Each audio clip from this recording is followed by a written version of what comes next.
I have come here to chew bubblegum and kick ass. And I'm all out of bubblegum. Be afraid. Be very afraid. Are you telling me you built a time machine out of a DeLorean? Surely you can't be serious. I am serious. And don't call me Shirley. When this baby hits 88 miles per hour, you're gonna see some serious shit. Hey, what's up everybody, and welcome to another episode of It Came From the 80s, hosted by the Nerf Herders.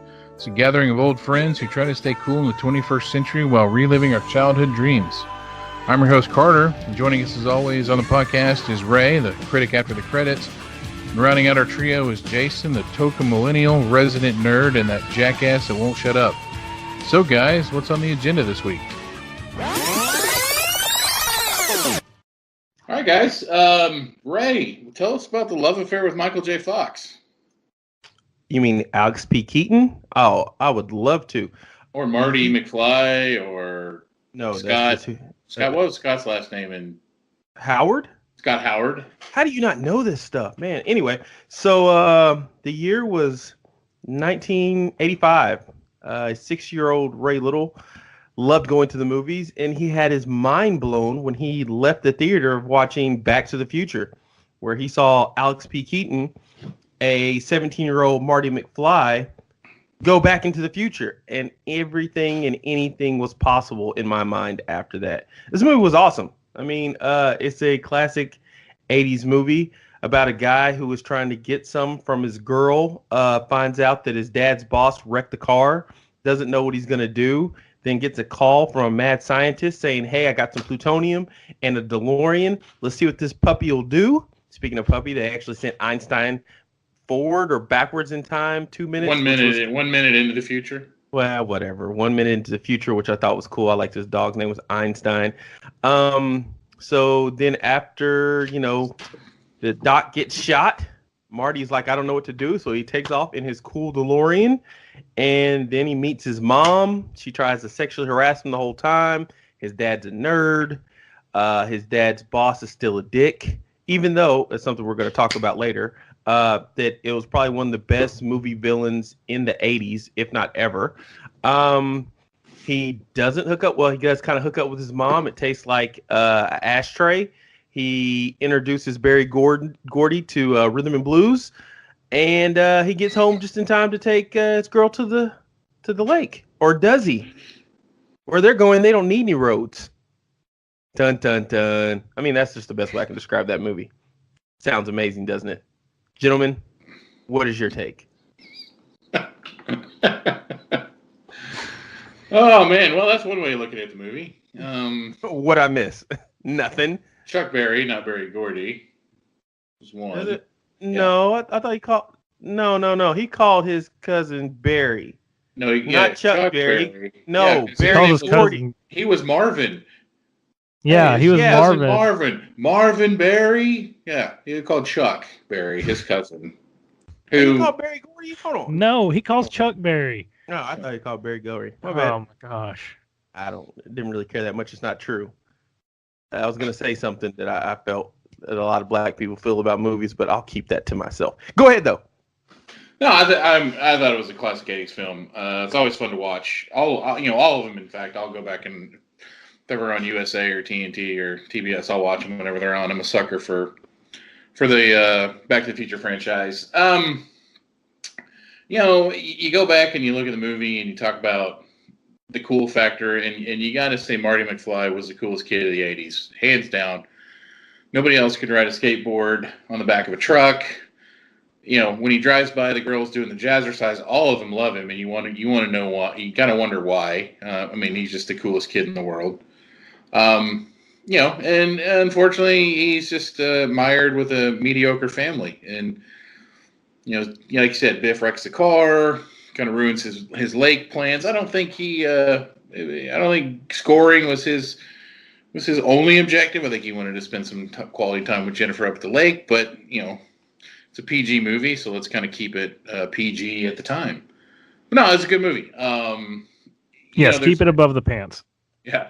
There's an internet theory, and I know I posted this a while back, that the movies, as Marty McFly dies, like many times throughout the movies, and it's always Doc going back in time to save him. Kind of goes against Doc's primary directive of he can't go back in time no matter the consequences. But yeah, at the end, all of the changes that he inflicted in 1955. I mean, subtleties like the Twin Pines Mall is where they started, and then when he goes back in time, he runs over one of the pines and kills it.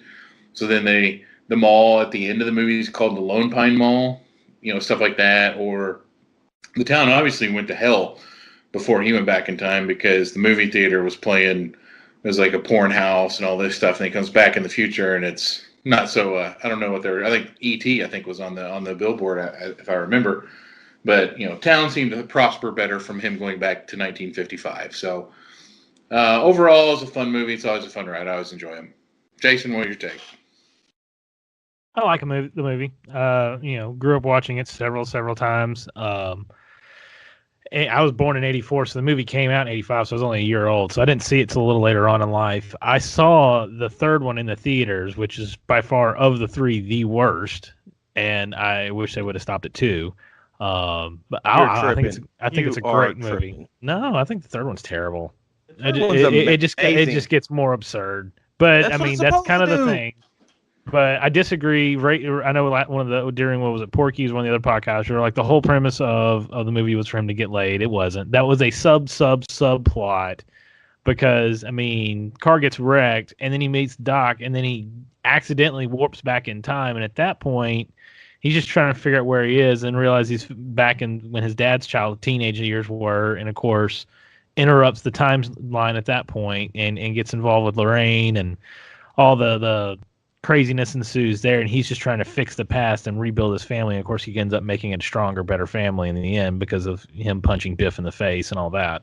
So I think it's a great movie. It's kind of ironic. I watched it, and my daughter came up to me, and she goes, "Can I watch this?" And I was like, "Yeah, it's PG. You can watch it. That's fine." We're in the car. My wife just looks at me. She goes, "You let her watch that?" And I was like, "Yeah." And she goes, the dance, the car, the gross potential sexual assault scene and drinking." And I was like, "Oh yeah, well, she's about to be older now, coming of age for her." So, and she was like, "Yeah, there was some crazy stuff I didn't understand." I was like, "Well, let's go talk about it." So, but I like the movie overall. I think it's really good. I enjoyed every aspect. The beginning of it with Huey Lewis and the News playing. I think that Marty's just this very fun-loving, charming teenage guy, and that's why everybody liked him. Did you know that was Huey Lewis at the talent show tryouts? No, I did not know that. That was Huey Lewis telling him, "Sorry, you're just too darn loud." That was Huey No, Lewis. I did not know that. That's awesome. Considering they were playing a Huey Lewis song, I just thought that was funny. Yeah. I think there's also lots of little Easter egg stuff like that too throughout the movie, playing it very well, but very tactfully done, so that you go back and watch it over time and you start picking up on it. That's one of the things I really enjoy is you watch a movie and you're like, "Oh, this is a great movie," and then you go watch it again, and then I kind of relate to Game of Thrones. We've been rewatching that a bunch because the new final season's about to come out, and we catch up new little things all the time, and you hear something in the first season, it makes sense now in the second season and third and fourth season when they mention it again, like, "Oh, I remember that." So, but I think he's just a fun-loving guy. That's why everybody in the town seems to like him and gravitate toward him. I don't understand why the principal doesn't like him. I never figured that out. I know he didn't like his dad. You're a slacker. Yeah, but he's a slacker. Your whole family's a slacker. But is he a slacker? I mean, your dad works really hard. It's more. I don't think he's a slacker. I think his dad's just a chump. He's a slacker. So your dad was a slacker. You're a slacker. But anyway, I like it overall. My only grievance, probably more than anything that sticks out to me more than anything, is the very beginning when we're speeding up the DeLorean. He puts the brake on, and we're spinning the tires, and the little counter says it's going almost 60 miles an hour, and it's like you can't measure speed when the car's being still. He has to get it up to 80 miles an hour, and he sits there, when this thing hits 85, you're going to see some serious shit. And he just puts the brake on and starts pushing the joystick up, and you see the speedometer's ticking up, and I'm like, that wouldn't happen. So that was my only, really grievance. I think continuity-wise, I don't think that would have worked. So you just sucked the whole fun out of that scene is what you're saying, right? Is that it? suck the fun out No, of the only other thing I'd say is a youth group I was a part of doing videos for back in the day. We did a series on Back to the Future, and we recreated that entire scene in the shopping mall using a pickup truck, a tricycle, and lighter fluid. The tricycle was the DeLorean being chased around by a pickup truck. So it was quite funny though. Nerf guns were involved too. That's what's up. Who had the RPG? My buddy Jordan, I think. Nice. Yeah, I don't know. It was a fun movie overall. You couldn't really find any flaws with it other than Jason tearing apart the acceleration of the remote control. Jerk. No, I mean there's other flaws in it too, but again, that's not the point of the movie. The point of the movie is Marty McFly was trying to get something from his girlfriend at the lake, and then that's all not the the premise of the movie. That's exactly the premise of the movie. Oh, you're an idiot. No. I mean that's where it all started. Yes, that's why he goes back in time. No, I didn't say that's the reason why he went back in time. He went back in time to save his friend. The whole premise of the movie is not going to for him to get laid. The whole premise of the movie is he accidentally gets back in time, and then he realizes where he is, and he's trying to fix a mistake he interfered with. No. The whole reason for him to go back in time was to save Doc from getting shot. That was it. But let's talk. If you want to talk about the whole, he doesn't jump in the car. No. He doesn't jump in the car to go. And when he's being chased by the Libyans, I know what you mean. Driving around going, "Oh my gosh, I've got to go back in time to save Doc." It's like, "Oh God, I got to save myself." He was trying to escape and just accidentally goes back in time. Initiated the flux capacitor and goes back in time. Right. I mean, okay, Ray. At the base functional level, okay. Had life gone according to plan, he would have gone to the lake with Jennifer. Yes, you're right. But that's at the premise of the movie. Well, let's be honest. If we're being honest, the whole premise of the whole trilogy is to make sure that him and Jennifer end up together correctly, like the right way. They don't have to screw up their family. Of all three movies? No, that has nothing to do with the third movie. Yeah. That they don't end up together? The first movie he had to go back and get her. No. First movie is he accidentally goes back in time and screws something up and has to fix it. Second movie is Marty, there's a problem with your life in the future. We need to go to the future and help fix your kids from having a major mistake, which ruins your life. The third movie is Doc screwing something up and getting stuck back in 1885. Yeah, 1885 in the Wild West with Griff. Griff Tannen, like I said, it's all about Marty getting to the lake with Jennifer. But yeah, like I said, overall the movie was outstanding. I mean, it was for its time. Let's think about it too. The effects were pretty darn cool. It's amazing. You know what I mean? Everything about the movie, that movie stands the test of time for generations. I feel like I think that it's got so many things in it that. I mean, it's a good movie to enjoy. It's one of those rainy Saturday afternoon movies. It's one of those Sunday afternoons, and I got done watching football, or I don't want to watch the game, or whatever else, and I want something on in the background. Movies. It's a classic now. How many gigawatts does a lightning bolt have? 1.21. Yeah, that's the most most said statistic about gigawatts. And lightning bolt save the clock tower. The problem with time travel movies in general is they always find a way to screw up continuity. Something happens, they do something, they retcon some part of the story for whatever purpose, and then it always leaves a gaping plot hole. Like what? Name one in this one. No, that's what I'm trying to say. Is in this one, if you want to take back all the 1980s references he left in 1955, Calvin Klein, name written on your underwear, a lot of that stuff. Even when he goes and visits his dad and plays Eddie Van Halen and he's dressed up in the nuke suit and all that stuff. I mean, Dad took that as a reference for his book, So obviously that played some part in it. You would tend to think that if you're a famous writer that you'd live in a better house than Lyon Estates and all that stuff and everything. I understand. It was a nicer house, but still kind of the same address. So, they made some creative differences between it, but going back in the future, you're going to the future in the second part, they didn't really screw with any continuity because they fixed it by getting the almanac and all that, and even the one continuity change in going in episode 3 is instead of it being Clayton Ravine, now it's Eastwood Ravine because he told everyone his name was Clint Eastwood, and so they obviously named it in his death because Clara survived. Well, hold on. Did you notice it went from Twin Pines Mall to Pine Mall? Yeah, we talked about that. Did we? I missed that part. Listen. It's okay. I talked about it. So, it's a fun story. All of them, kind of the whole body of work, tell a fun, entertaining story. I think one builds off the other. 3, I would agree with Jason, is probably the grasping at straws. But it's also a conclusion. It's a conclusionary movie too, a trilogy. And it's a fun movie. I mean, ZZ Top there. Marty does a little gun shootout, and where'd you learn how to do that, kid? And he's like 7-Eleven. It's a fun movie. You can't take him seriously. So as far as didn't he make the first bulletproof vest? Yeah, pretty much. Yeah, the cast iron front of the stove. Yeah. So, they were fun. I don't think anyone's ever going to, accuse them of debunking science or anything like that. So, I don't know. Tells his uncle to get used to the bars. Yeah, that was funny. Yeah. Yeah. So, he doesn't have 2 TVs. He's just messing with you. What's a rerun? This is brand new. Right.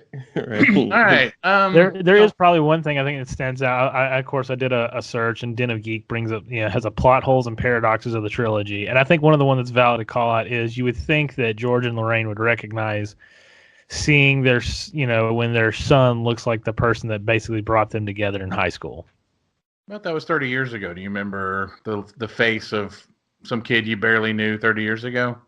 I remember the faces of the people that were around me when I knew who my wife, like when I was going to marry my wife and we're at my wedding, and that's one of those that was one of those pivotal points in your life. Like you would probably remember who was around, or the people that brought you to meet your wife, and all that kind of stuff. So I think that to disavow that's not fair, because you would, oh my gosh, remember. So how did you guys meet? Oh, well, there was this guy named Calvin Klein. Oh, that's kind of funny. He's also named after the clothing line. Yeah. And he looks like our 16-year-old son now. Huh. You would remember that. I mean, if you really want to poke plot holes and things like that. But again, not to get into that. I think that it's like you said, it's a fun movie. It's a great movie. It's entertaining. The only other thing is technically there's 2 DeLoreans in 1885 because there's the one Doc gets zapped back in, and the one that Marty uses to go back to Doc. What? No. Yeah. Because, are you talking about the one that he hides and then yes. finds in the so he finds Marty, in the movie Doc theater? Doc gets zapped back in time with the DeLorean, remember, in the lightning storm. Yeah.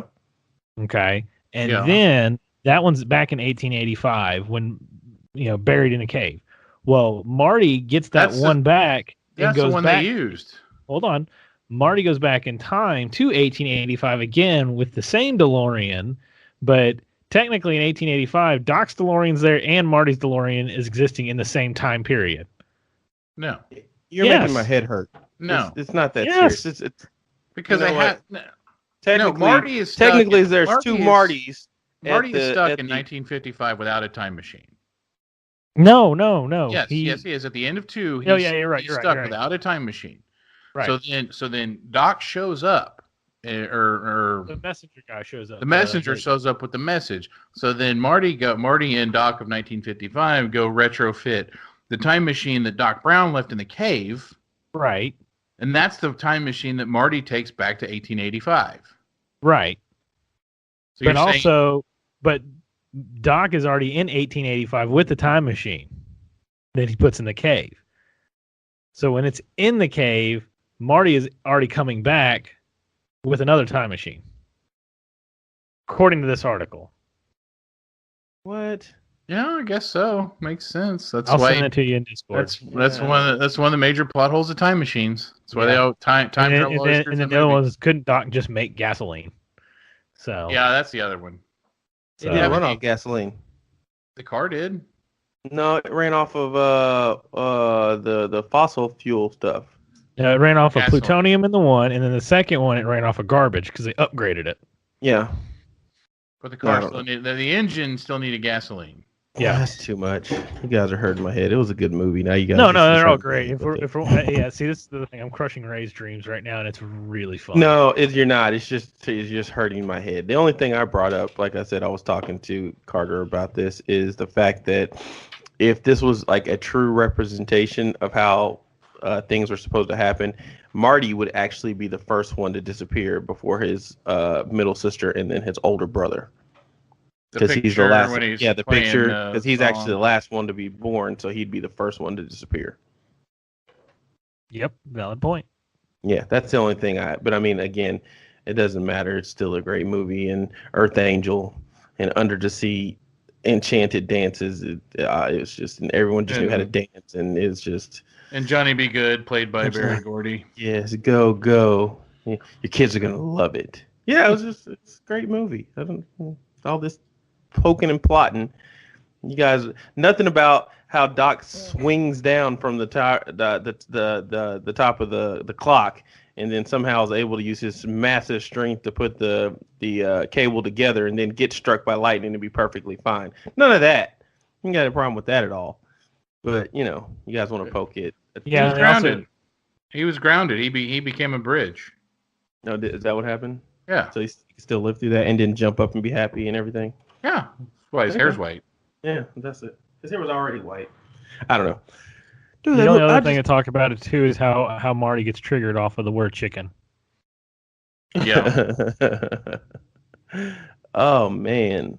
And then but everybody has their Achilles heel. Oh yeah, and the repeated manure scenes. And he invented skateboards, basically. Yeah, pretty much. I do think it's funny when you think about you look at those kind of running gags in movies. I see those in some comedies and stuff, but I think one of the movies that I wouldn't say the comedy, but they had that running gag in, would be like Harry Potter, when it's the kid that always blows himself up in all the books and all the movies. You're talking about what's his face? Yeah, what's his face? If it wasn't for him, Harry would be dead. Yeah. Ron? He would have blown it.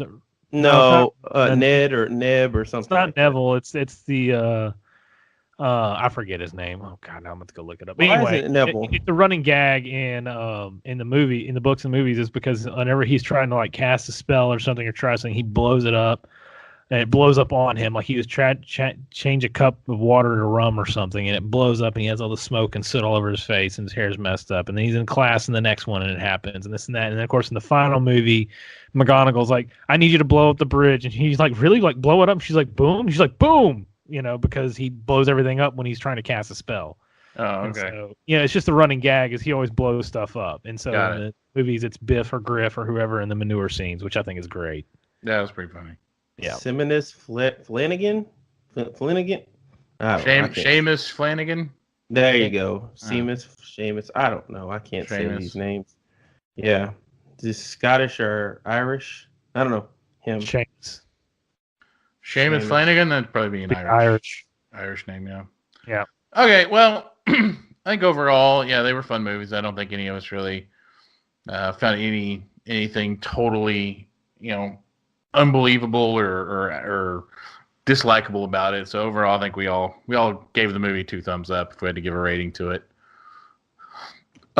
Here's some of the numbers. So had a $19 million budget. When you think about a movie of that caliber, a lot of the special effects, I do remember who Seamus is now.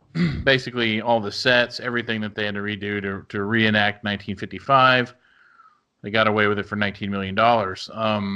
Opening weekend in the U.S., it grossed $11.3 million, but had a total gross domestic sales of $210 million. So quite a return on investment with the movie. And worldwide, it made almost $400 million, $381 million. So definitely a moneymaker when you look at the movie in general. I don't know. Any last thoughts you guys have about it? Jason?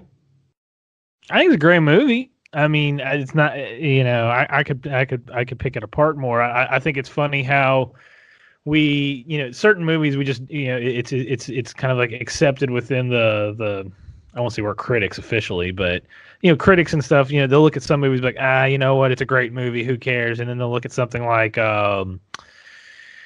I can't think of anything, but then they just want to tear it apart because like, oh, it's so off base and it's so unrealistic and it's so this and they kind of glance over things, but it's a great movie. I think it was very well polished. You could always find plot holes in anything, but I enjoyed it. I look forward to being able to watch it with my kids. I'll look forward to being able to watch it on rainy days like today. It's a good movie. So third one sucks. I don't care what anybody else says. It's a conclusionary movie, but I would love for them to do a Back to the Future 4 somehow. I know there's talks and rumors of it. No. Yeah, they could. I would be curious if they do it right. They got to do it right. And I don't know how you do it right. No. You can do a remake, maybe, not at Back to the Future 4. No, like if a kid went back in time. You can't do a remake. A remake's going to be terrible because they're just going to take the script. I don't want a remake.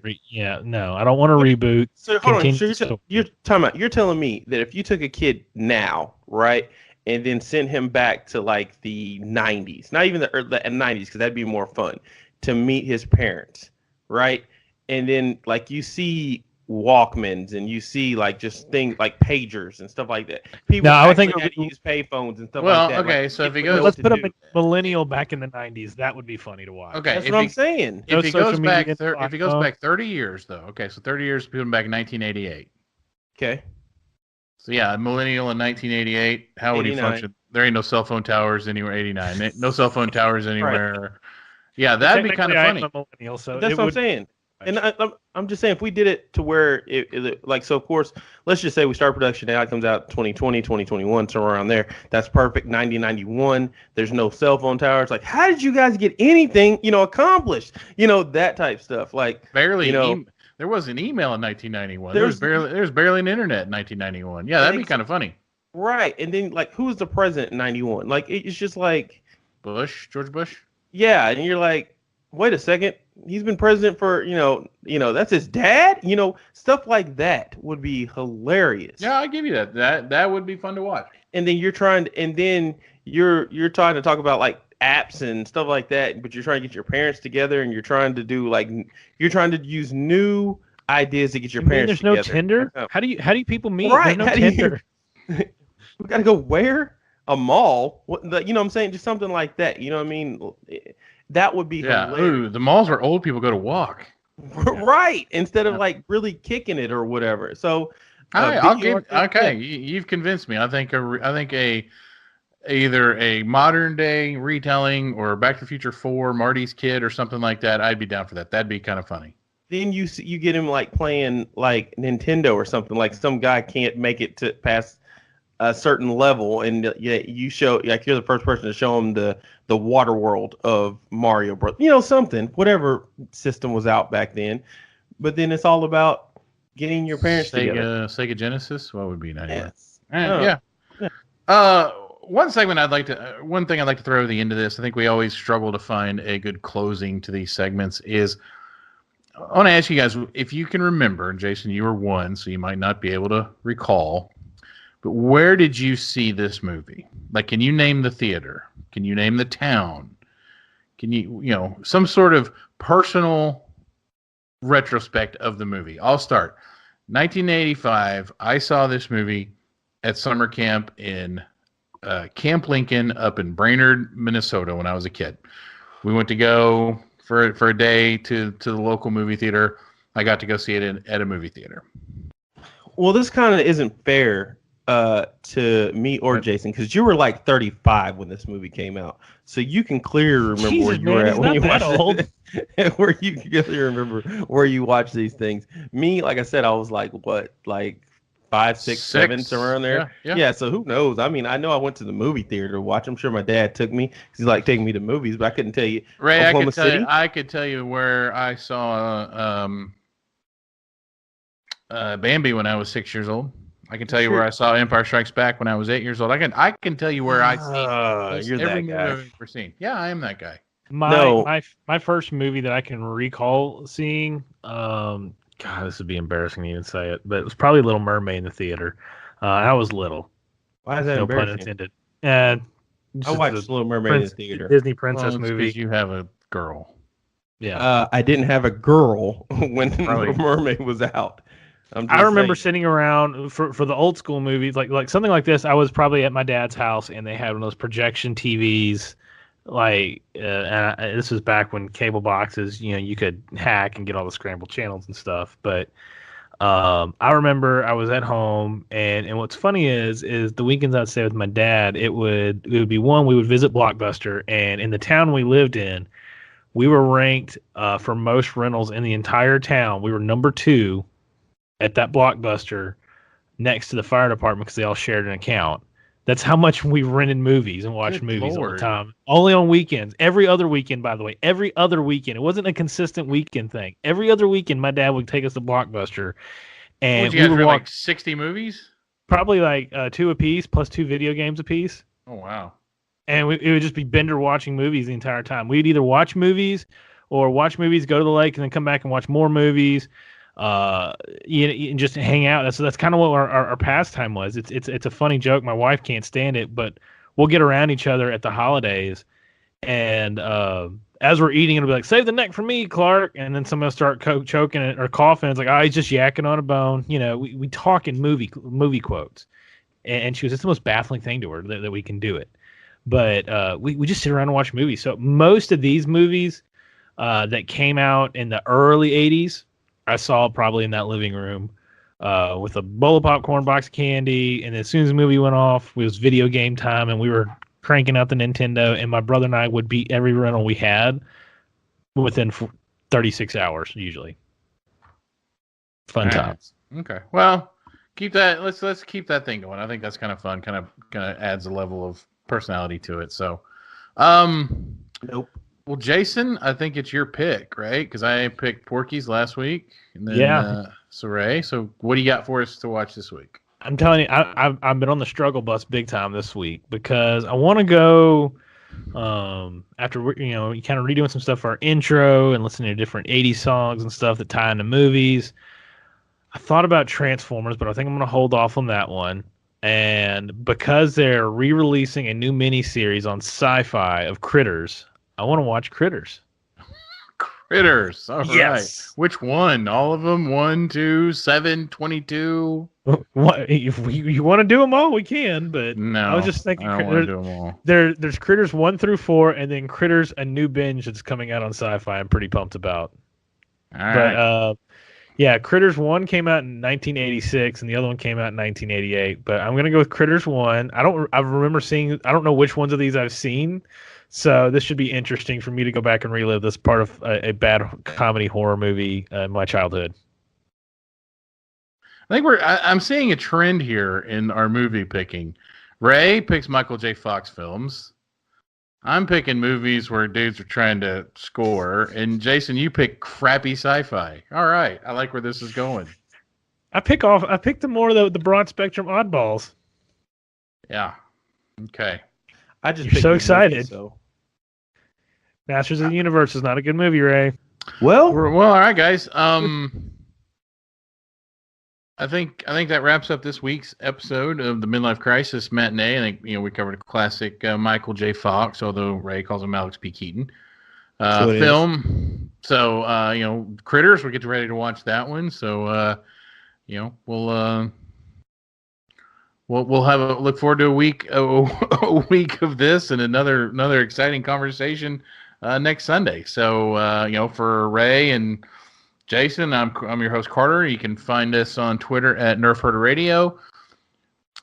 We just changed our podcast name to Nerf Herder Radio, so if you had a hard time finding us on Spotify or iTunes, give it some time. Hopefully it'll work its way through the system by the time we publish this, so you should be able to find us at Nerf Herder Radio.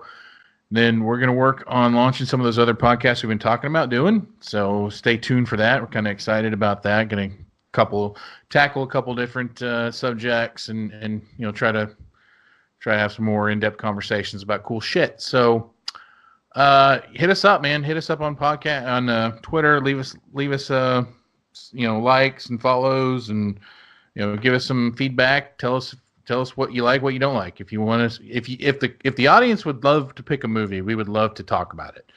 I think that would be fun. Just some random, troll on the internet throws up a movie he wants us to watch, and maybe that's Jason. Maybe Jason's Critters is a troll movie. But hit us up. We'd love to do it. So we always look for crowd participation. So, without anything else, we'll see you guys next week at the movies.